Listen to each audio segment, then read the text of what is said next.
right, ladies and gentlemen, today I am here with Mr. Sabih Kalidy. Thank you for doing this interview with me. How are you doing today? Good, good. I'm actually really happy that you're here. Um, this beautiful, handsome man approached me at the gym and wanted to have an interview, and I'm very delightful that you're here today. Thank you. I appreciate you for doing it as well.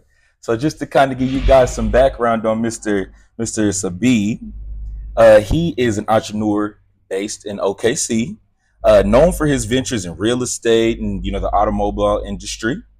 He is originally from Lebanon, correct? Correct. And he is an alumnus of UCO, which once was Central State University. I just found that out today, and also Oklahoma Christian University, correct? Yes, I attended both universities as an exchange student. Gotcha. Yes, Okay. And he originally worked in the microbiology and chemistry before transitioning into business, correct? correct. Okay. And he is also the founder of Kalidy Homes and has been recognized for his leadership in the automotive sector with Kalidy Kia as well. So, like I said, I really appreciate this, and we're gonna get straight into it. Yeah, All right. perfect. So, first couple of questions. We just want to get to know you. So, how was your upbringing in Lebanon? Like, how's it shaped your perspective on community and relationships? Well, I grew up in a tight family, and Lebanon, we've always have learned families first. So the uprise of my lifestyle was family, close family, friends, loyalty, integrity. But unfortunately, we grew up in a war, so that made me a little tougher. You know, it made me grow faster. It takes your childhood away from you and make you think um, things that most kids think about. You overpass that because it's a survival game. Am I going to lose my father? Am I going to lose my mother? Am I going to lose my sister? We lost our neighbor. So it becomes essential. Life becomes more essential to you. So, but it made me who I am. It made me a strong person. Definitely. Okay. What has motivated your shift from a science career into entrepreneurship? I know that you started off in microbiology and chemistry and shifted to business. So, what made you shift that? Yeah, there's few things you don't know. You will never know uh, where and when you'll be born, when will, when and where you'll die, and your career path. Yeah. So my career threw me in that. I started with one house at a time and one car at a time, and we grew up to several dealerships, and we grew up to hundreds and thousands of real estate properties, from commercial to residential properties. So your path, you will never know how your path is. It's pretty much just the right time, the right opportunity. I fell in love with it, and I grew with it. Okay. Okay. Well, so of course, we both met in the gym. Yes. I will say he was pumping the iron, and I was very impressed. Thank you. So, outside of work, what is your passion? What are your hobbies? What do you like to do? I do like the gym. It's my venting out. I like to play chess. I play a lot of chess. I like swimming. I like reading. I'm a junkie reader. I read about everything. So um, just I like family. I like being around my family, my daughter, my son, my wife, my friends. I have a lot of hobbies, but mainly the one that really give me the joy would be the gym, reading, playing chess. Gotcha. Okay. All right. So, what role did networking play in your role of success? I originally, got the membership at that gym because I Yeah. wanted to be able to, explore my horizons as well. So, what helped with your networking? What played a role in that? Networking is very important. It really is. Networking allows you to able to speak about your business prospects, to many people, and you will never have enough networking in your life. There's always more you can do. It's kind of marketing. You market yourself, you market your company, you market who you are. So it's very high vital role for me. Okay. All right. So, looking back, was there a pivotal decision or moment that accelerated your journey to where you are today? Yes, you have to be hungry to be successful. It really is. You don't eat unless you're hungry, and success is like food. There's people that want success. There's people want less success, and they want people they okay with whatever they have. For me, the biggest meal was success. So I was really hungry. Coming from a third world country, left my country through a war, made America home. So to be successful was a huge part of the journey. So that's really my ultimatum was to be successful. Definitely. Okay, we got one more personality question for you. What message do you hope your customers take away from their experiences here? Great question. Friends for life. We really preach friends for life. We score very high on social media, on Facebook, on scores. We try the hardest to make everybody happy, which is almost impossible when you sell hundreds of cars a month and you have hundreds of closings a month and you build a bunch of homes and commercial properties and everything else. We're very diversified. But our friends for life motto is what we stand by. Definitely, definitely. Okay, well, that concludes the first part of the interview. So we're going to get into some more of the nitty gritty questions, as I Okay. like to call it. What product line does this company sell? Great question. We have a multitask company, so several companies that we own under one company. Our main company is the real estate. We serve homes and commercial properties. We build our homes, developments, and we rent. We do rent to own, and we sell. So that's mainly Kalidy LLC, which is Kalidy Homes. Then we have Kalidy Builders, is the company that buys the land and put the streets and develop the streets and erect the homes. That's Kalidy Builders, and we do about a few hundred homes a year every year. And then we have Kalidy Kia, and Kalidy Kia is one of the largest, number one Kia dealership in the state of Oklahoma, and we currently ranking second or third in the region. Okay, and we've done a great job selling about 400 cars a month every month out of this dealership. Then we have Kalidy Chrysler Dodge Jeep Ram, and we currently have sold that one just literally last month, and we were doing really good with that one. So mainly our company is homes or cars, and we provide both. Definitely. Okay, and how big is this company? If you had to kind of give me an estimate as far as nationwide, how big is the company? We are everywhere in the state of Oklahoma. Okay. There's no county almost in the state of Oklahoma that we don't have presence in. We're very big in Edmond, Oklahoma City, Northwest Oklahoma City, more Yukon, and it just goes on and on and on. The state of Oklahoma is our hub. So we try to stay in the state of Oklahoma. Now, we do have projects in Dallas that we do, and we have several of them going on, but we still like to stay where we at, closer to home, which is home is Oklahoma. We have several hundred employees under one roof. So we currently running about 250 to 300 employees. So we sizable. A lot of our people are very multitask, and a lot of our management and employees been with us for over 20 years. Definitely.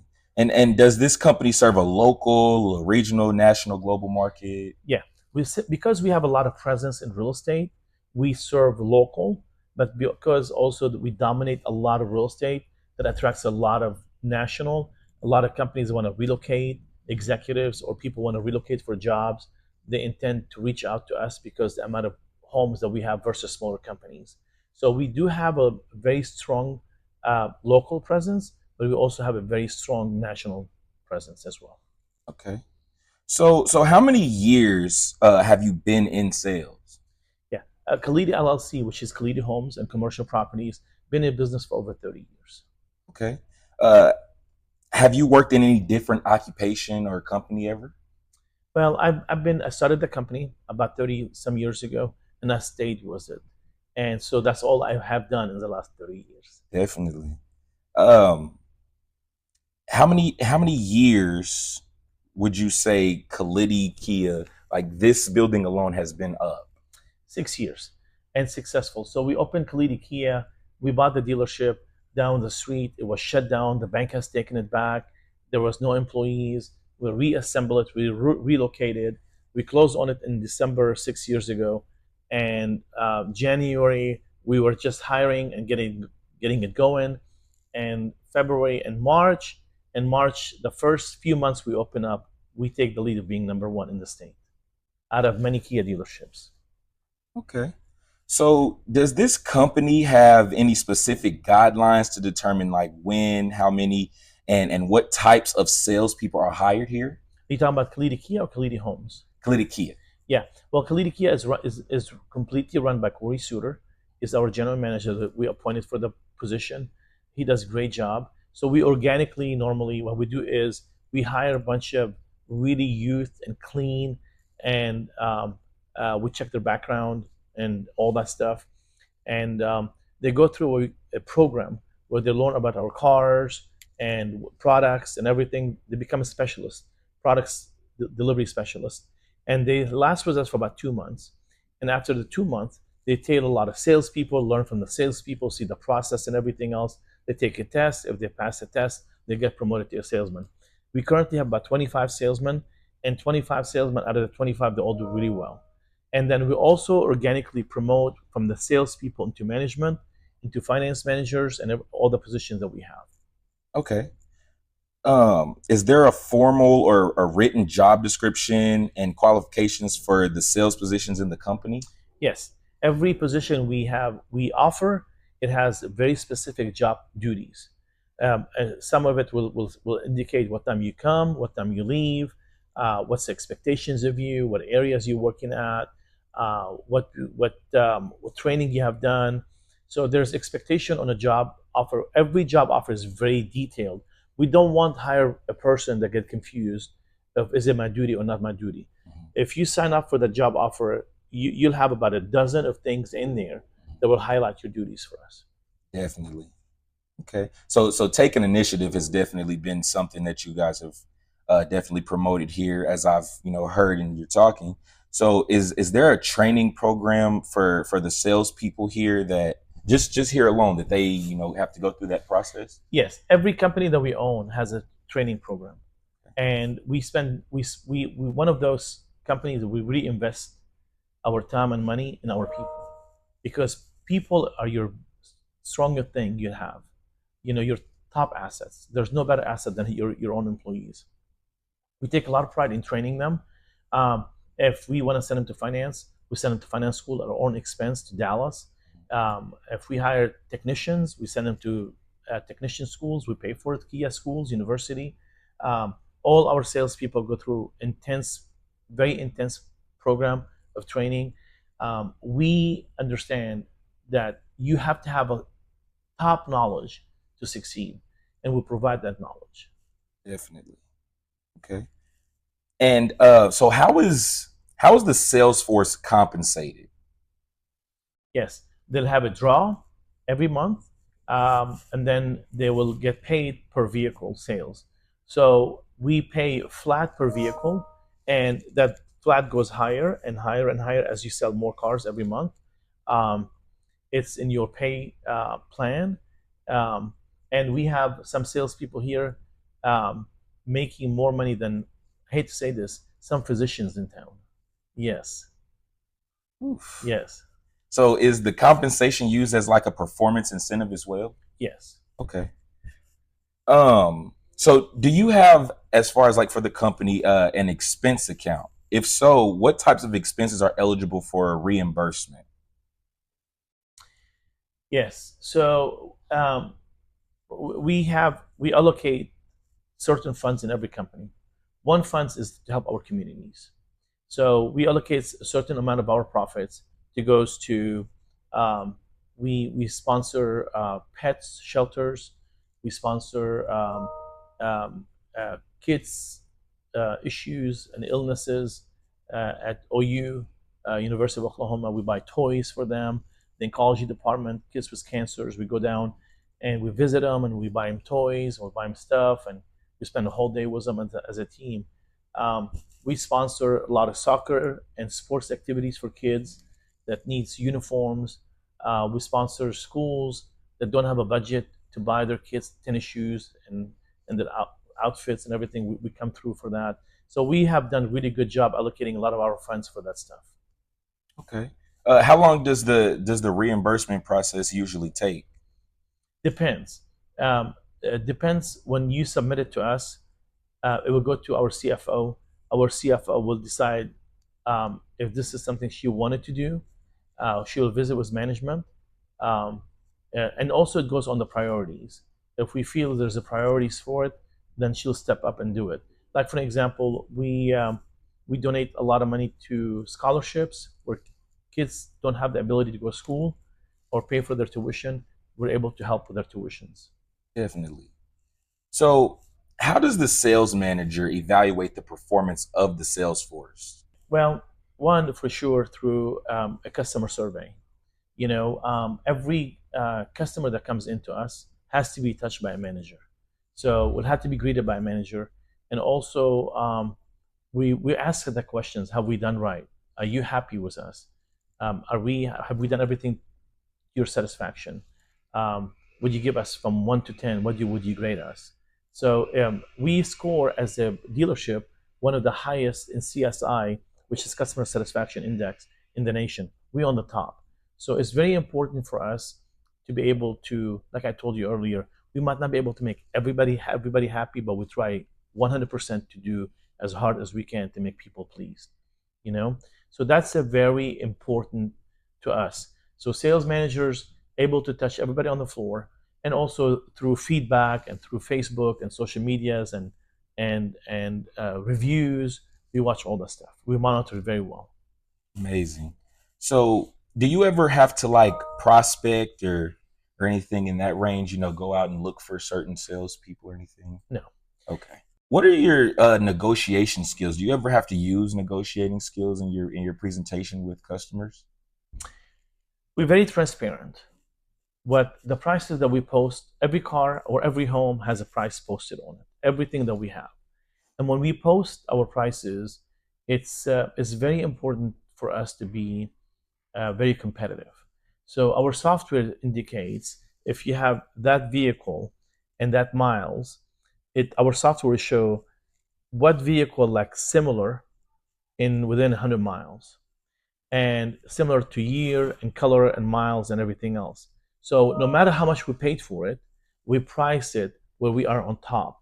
When you click on with the first one to show, whether if we lose money or not, um, it's very important for us to feel that our customers are getting a good deal. Now, we've been blessed of making money as well. Otherwise, we can't keep our doors open. It has to be fair to both of us. But we're very transparent, and when a customer comes in, they know the price, they know the vehicle. As you can see behind you, there's a VIP appointments in the red on TVs. It highlights every customer's name. When a customer comes, it's so important that we understand the value of time. We don't want the customer to wait. So when they have an appointment, the salesman appointed on the vehicle will pull the vehicle, make sure it's gassed up, make sure it's cleaned up, make sure it's parked to their satisfaction with their name on it and their time and everything else. And the manager walks in around the vehicle and makes sure everything is good. And when the customer comes in, they're not sitting here waiting for the car to be pulled out from the 7 acres we have. Whether we're gonna find it, whether the battery is dead, whether it's out of gas, whether they have to put gas, they come in straight to their appointment. They look, their car is ready. They look at it, they fall in love with it, and that's why we have a high closing ratio. Definitely.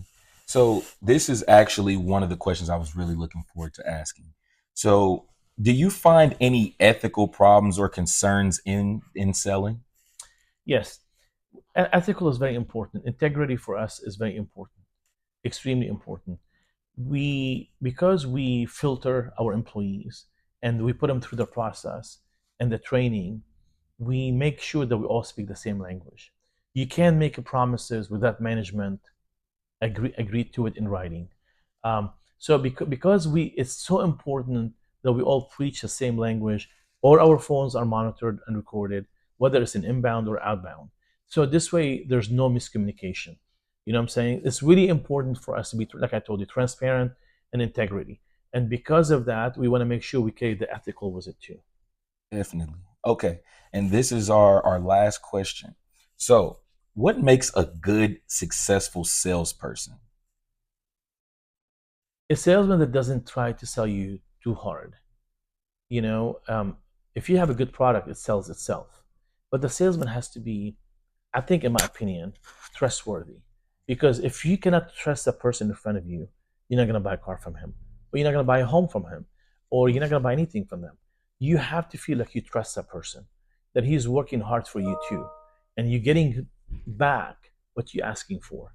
So, like I told you, the knowledge that we put in our salespeople, our sales force is very important. So they have a lot of knowledge. The process that we've created to eliminate time wasting. It makes customers happy. And because we're so transparent, everything is priced up front, no gimmicks, no surprises. It makes our process. We constantly have been number one for 3 years. Definitely. So my next question was going to I be, thought that was the last so question. this was the last. It's kind of like a Yeah. 2-part, 3-part question, Okay. but I really just wanted to know, as a young person, kind of getting into business, kind of finding themselves, and kind of moving forward with everything.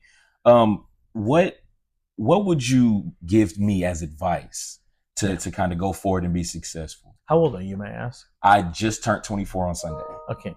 Well, happy birthday. Thank you. Yeah. So on Sunday, so were you born in November? December 1st. Oh, December 1st. Mm-hmm. Okay. So my biggest advice is don't ever give up. You can't climb the ladder 10 steps at a time.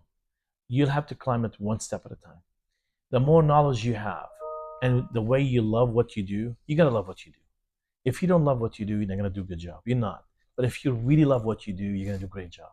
You have to feel, you have to pick a career, no matter what, no matter what it is, that you really love to do. And if you do, you're gonna prosper. So you're gonna be transparent. You're gonna also communicate. Communication is the key for success. You're gonna communicate. You're gonna be dedicated. You're gonna be committed to it. It's a full marriage. Business is a full marriage. Success is not something everybody can claim victory to the level of the success that you want to be. So for you to claim success, you have to really stand by certain things. And one is the given to show up to work on time. It's the given to work hard. But what extra can you do? And the extra will you do is your integrity, your communication. A lot of people lack communications. If you can answer your phone and respond to someone in 10 minutes, don't wait 3 hours. Don't wait 4 hours. Okay. And if you don't have an answer, if someone asks you a question, it is okay to say, I don't know. Let me find out and get back with you. Instead of giving them an answer that is completely wrong or guessing, because you're guessing it right or guessing it wrong. So it can be flipping against you. So it's so good to say, hey, Mr. Thompson, I don't know the answer. Let me find out and get back with you. That is, to me, is critical. Okay. Also, your appearance. Your hair. Keep who you are. Don't change your look. You like tattoo. You like earrings. You like long hair. You like short hair. You like mustache. You like suits. Don't change who you are, because that is your personality. That's what makes you. But what defines you is communication. Defines you is looking at someone's eyes, say, I'm going to get it done. Let me see how I can help you. That's really important. Okay. Well, I really appreciate you for doing this interview So with good me. to see you. Ladies and gentlemen, Mr. Sabih Kalidy.